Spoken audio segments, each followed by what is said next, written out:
Hi teachers, Walter here from EOT in Brazil. This is my peer, Bruno Albuquerque, and today we're going to go on our discussion about assessment.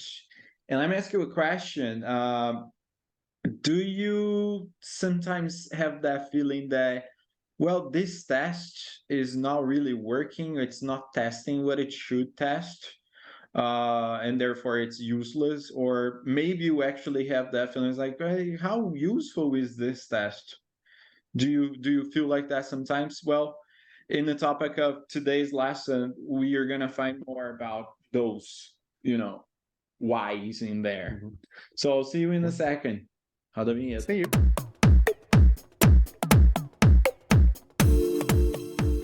All right, welcome back, everyone.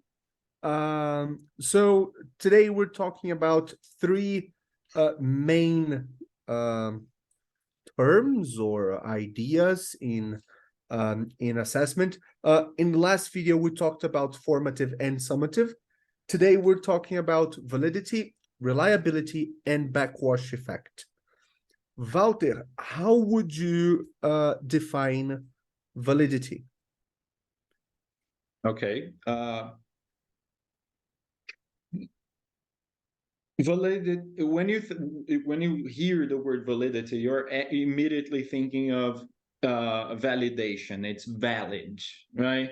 So basically, I'm thinking that the results of a test are valid. They test what they need to test, and of course, there are some other under this umbrella of validity. There are other concepts of validity, but if we were to just touch on it and summarize things, I would say that it is that a test that is testing what it's supposed to test, and that it appears to be testing what it's supposed to test, and I would say that it has validity. And now I ask you, what is reliability? Can I before reliability, can I illustrate validity? For example, if you want to assess students speaking oral communication skills, giving them a written test on the vocabulary and grammar that they studied is not valid. Absolutely. Or if you want to assess their listening skills and you write a test about minimal pairs, are you actually testing their listening That's skills? very mean. Yes, but it's you saw that happen, right? You've seen that, right? But it does happen, and it's like you just look and say, what is it testing? Why is this here? Right? It's not like, what use is that, right? And then I think we can move on. What can you tell us about reliability? Reliability is, again, reliable. The test is the assessment tool is reliable when it consistently shows the same score across different testers, different examiners, for example. So if you're talking about a multiple choice test, it is very reliable because anyone correcting that exam using the same key will score the same way this multiple choice test. So it is very reliable. What do you think? I'm just gonna share because I'm writing it down on our board. So basically, you're saying that you can trust the results of a test, and I'm gonna okay, carry on. Sure. I was gonna compliment it, but maybe I'm gonna spoil what you're gonna say. I'm sorry. For example, an oral test, if you compare a multiple choice test and an oral test, it's very easy to see that the oral test is less reliable than the written multiple choice test, right? Because the oral test, even if you have very good rubrics, there will be a difference in the scoring if you change the examiner, right? So some tests are more reliable than others, and some tests are more valid than others. So basically what you're saying is that if you have a discrete item test, it has high reliability because you see it's objectively marked. So there is a correct and a wrong answer, right? As opposed to a direct test, which has low reliability. And why that is, it's because it depends on somebody's opinion, right? So it's that thing. I don't know if you ever heard this, but like it's a myth out there that if you take one of the Cambridge exams in Brazil, you are more likely to get a lower score than if you took it in a country where English is a mother tongue. Oh, nice. That's a very interesting article to write. Which they say that markers who are native speakers tend to be More lenient. more impressed with somebody's English Interesting. as a second language. Oh man, I should find where I read that. But the thing is, it's not true. I should say that it's not true because it depends on. Remember when we talked about norm reference tests and criterion testing, criterion reference testing? I mean, there is a clear reference, and these markers are reading and following those. However, I don't think we can just ignore the human effect in those, which is the person who is assessing you does have their own beliefs. Right. So I do think that, yes, maybe I would give you a 4 out of 5. Maybe Bruno give you a 5 out of 5 or the other way around, because when you think about the criteria for a 3 and a 5 and the 4, there's no criteria. Actually, it's just like in the middle. So yeah, I think it does happen. Have you and I think we need to investigate that. But for example, have you ever seen? I took a picture of this. I'll send you later. Of the scores of CELTA scores in different countries. Have you seen this chart? No. In Brazil, I think that the percentage of CELTEs that fail CELTA in the world is around the average is around 0.5%. It's very, very, very low. It's incredibly low. Because the idea of CELTA is not to fail people, it's to turn them into capable teachers. So failing is not the goal there. In Brazil, we are below the average. We are at around 0.3% of people. Very, very, very low that fail CELTA. But there are countries, I don't know if it's Romania, that they are at around 15% of fails. So I'm not saying that these things might not even be connected, but it is something to think about, right? When we're talking about reliability. If there is the human factor, the subjective factor there, it's going to lose in reliability. But I would add one thing in there. I think that the tutors in Brazil are actually and probably more likely to fail someone. The thing is that people who take the CELTA in Brazil are actually that good. You know, because like I don't see many teachers who are not very, I don't know, the CELTA has become something like it's supposed to be an initial Mhm. certificate for It's teachers, supposed to be pre-service, yes, but in right? Brazil it's become this thing, and I Yeah. think like there are people like reading about Mhm. for like a long time before they take it, and I Yes. think it might, yeah, I think it might Uh-huh. be a consequence of that Yeah. feeling. Mhm. While in Europe, it is an initial, Mhm. it's a Yeah. pre-service To course, get a job, right? and then Yeah. maybe people take it for granted, Mhm. while Yeah. Brazilians just don't. But yes, you're Yeah. right about that. It could Yeah. be the human The factor human in there. factor. Yeah, let me, can When I expand? I was gonna expand something because you said something about validity, and I wanted to board Yeah. that as well. Okay. Okay. So you said something about validity and I forgot it and I didn't board it. Well, I can go. I still want to talk about the relationship between the two. Yeah.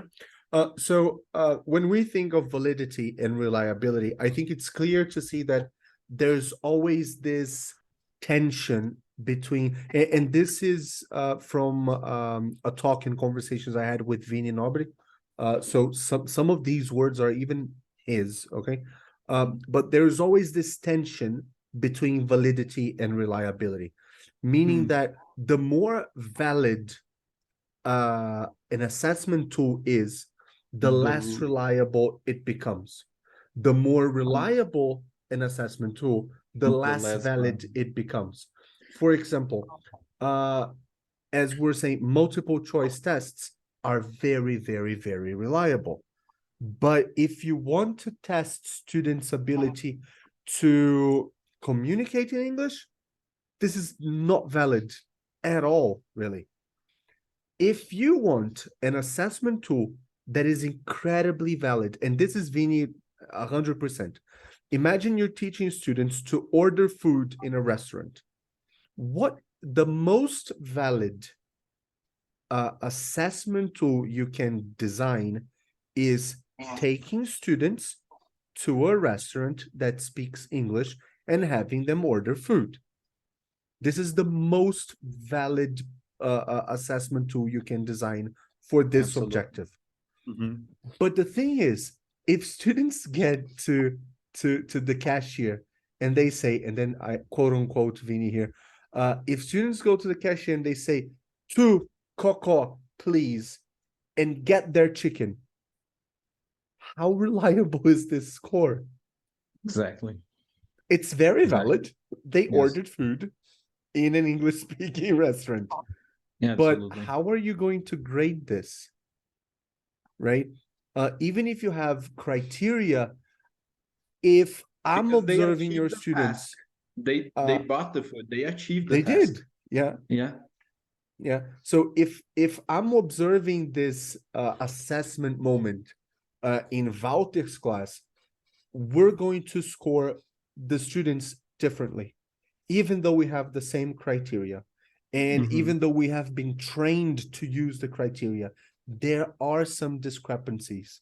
Um, International exams, not to name any of them here, but when it comes to oral examiners, there is a standard deviation that is accepted for examiners. So it's not only okay that we grade students differently, but it's expected that we grade them differently because Mhm. it's not 100% reliable. Well, I think that that concludes the topic of validity and reliability, and quite well. And then we can move on to this one that has this interesting name. And Bruno, I'm gonna start this one with a practical example. Enem. Oh, fantastic. Enem. So you think of Enem. Backwash, washback is something that you can think of it from two perspectives. It might be positive or negative. Backwash and washback is the effect that a test has or causes in the learning process. So if you think of students who are in high school in Brazil, they're also concerned about vestibulares and Enem, because like in Enem, you know that the writing gets you like huge amounts of Lots of score. Like you get great scoring for writing a good essay, right? And therefore you should write well. But like English will give them basically nothing. What's the result? English doesn't matter in school. So that is positive or negative. It's very negative backwash for English lessons in school. But for the writing teacher, for the teacher of redação, it promotes great, right? Positive backwash, washback. Let's just call it backwash or washback anyway. It counts. Any other example you can think of? Yeah, and not only the prestige in school, right, or focus, say, but backwash also refers to as far as teaching methodologies. So, for example, if the only tool you use to assess your students in your English course to decide whether or not they pass the module is a written test, how much attention will teachers be giving to spoken communicative activities in class? How much pair work do you think is going to exist in this class? And when you think about schools, I mean regular schools in general, what happens is that you just can't do an oral examination because students are in such different levels. Some of them are taking English lessons outside of school, and then they are like B2s or sometimes even C1s and C2s. And then you have the majority of the class who are A1s or A2s and sometimes B1s. What kind of standard are you going to give them? There is no standard. Like, what is a pass, a fail, what's an A, what's a B, right? And then to that student who's like C1, they're not doing anything in class because everything is just so easy for them. And then they get a 7, but like, how can I get a 7? That guy doesn't know anything. He got an 8. You see that there is just like huge problems in there. And then the thing is, if there is no oral examination or writing testing in this school, you're only going to do discrete item testing, direct testing, indirect testing, and then there is a positive side, which is you give those who know less a chance, because they have a percentage of chance of getting the correct answer if you give them a multiple choice, right? But and then again, the test's not really valid. We're gonna go back, right? But the thing is, why would they want to learn anything about speaking if they're never gonna be tested in speaking? And then you have very negative backwash. Yeah. So you see, the more I talk about teaching in regular schools, and these regular schools that have these sort of programs and are using these sort of materials, I just get really pissed off. I get really pissed, man. Yeah, because I feel that if you want to, your assessment, and this is why I like assessment so much, the assessment system you use in your school is going to define what is taught, how it is taught, and how it is learned. So if you, it doesn't matter how many training sessions or training courses you buy for your teachers, if you're assessing learners only with a written test, your teachers are not going to change fundamentally how they teach those groups. Mhm. However, if your students, because students are as assessed as teachers are, right? Mhm. So if you work for a school and your students are scoring low marks, you are and many of your students are scoring low marks, you're at a risk of losing your job, right? Because something is wrong, right? So Absolutely. if you want your teachers to teach communicatively, to teach through collaboration, through projects, if you want them to teach students to become better writers, to develop listening, to develop speaking, your assessment system has to comprise all of that. So students are going to be assessed by an end of the year presentation, an end of year project, a written test, a composition, an interview with a peer, and a group discussion. And all of this is going to add to the score of passing or not. And then you see the magic happening in class. Absolutely. So yeah, if you have tools that are valid and you also have tools that are reliable, you're gonna have very fair results, right? And also, if you have a variety of tools, you get a minimum. You reduce risks of backwash being negative. And also, if the students know that they are going to be assessed in speaking, writing, and also in grammar and lexis, the backwash will be positive because they will study even harder for each one of those. And then there is probably, that kind of thing. For example, students know that when they take Cambridge exams, they will have to write essays. The result is that if you have classes that have that kind of goal, is that they are going to be likely to be more attentive, to care more, and do a better job in writing lessons, right? But you kind of have to instill that in them, right? Like as a teacher, you want the student to have that goal to pass one of the Cambridge exams, that kind of thing, for example. And then you promote learning, and therefore you get some positive backwashing there. Exactly. Right, Bruno? Well, Absolutely. if you haven't subscribed to the channel yet, please do it now. And please like and subscribe, and let us know, like, how do you feel about the exams and the tests that you are applying in your students? Do you feel that they're valid? Do you feel that they are reliable? Do you feel that there is some backwash, being positive or negative there? Let us know in the comments. Thank you very much. We'll see you in the next video. Bye.